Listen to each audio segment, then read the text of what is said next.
À l'heure actuelle, dans la définition dans la loi, le protoxyde d'azote n'est pas considéré comme un stupéfiant. Cela étant, on parle d'un produit qui est vendu, en tout cas sous forme de bonbonnes et de tanks, je ne parle pas des capsules de chantilly, il est vendu exclusivement à des fins de mésusage. Et en plus, il provoque des symptômes à la fois d'addiction et des problèmes dans la vie réelle avec une consommation qui provoque des complications chez les personnes qui en consomment. Et donc, je pense qu'on peut considérer effectivement que le protoxyde d'azote doit être défini comme une drogue.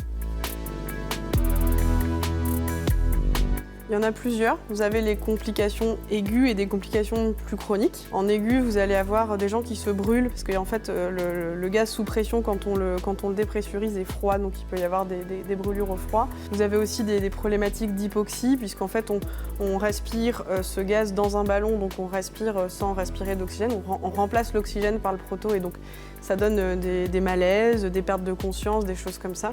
Et puis toute l'accidentologie routière qui est difficile à prouver, mais quand on est sous proto et on n'est plus maître de ses fonctions, un peu comme sous alcool, mais de manière très rapide, très brève. Donc ça, c'est les complications aiguës. Et puis vous allez avoir toutes les complications chroniques qu'on ne connaît pas encore toutes.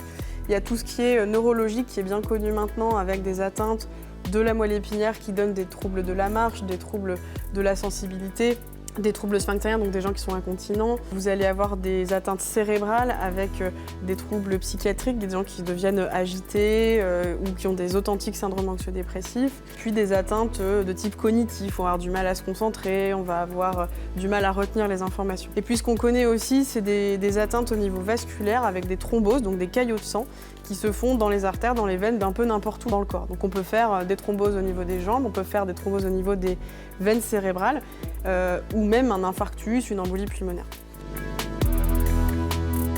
Il faut l'interdire, bien sûr, il est interdit techniquement, mais le problème à l'heure actuelle, c'est que vous ne pouvez pas prouver au moment M que la personne vient de consommer. Ça n'est pas possible, on ne sait pas le faire pour le moment. Les dispositifs qui sont vendus, qui sont proposés, ne sont pas fiables à l'heure actuelle, et donc c'est très compliqué d'interdire quand on ne peut pas prouver les choses. La solution, c'est de donner des fonds et des moyens financiers et humains à la recherche, pour justement essayer de trouver un moyen de détecter ce protoxyde d'azote.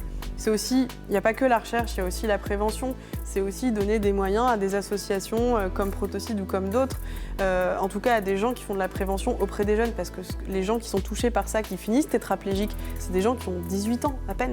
Et donc il faut une prévention auprès des jeunes très forte et des moyens humains et financiers pour la recherche, pour la prévention, et un vrai intérêt du législateur et du politique sur ce sujet.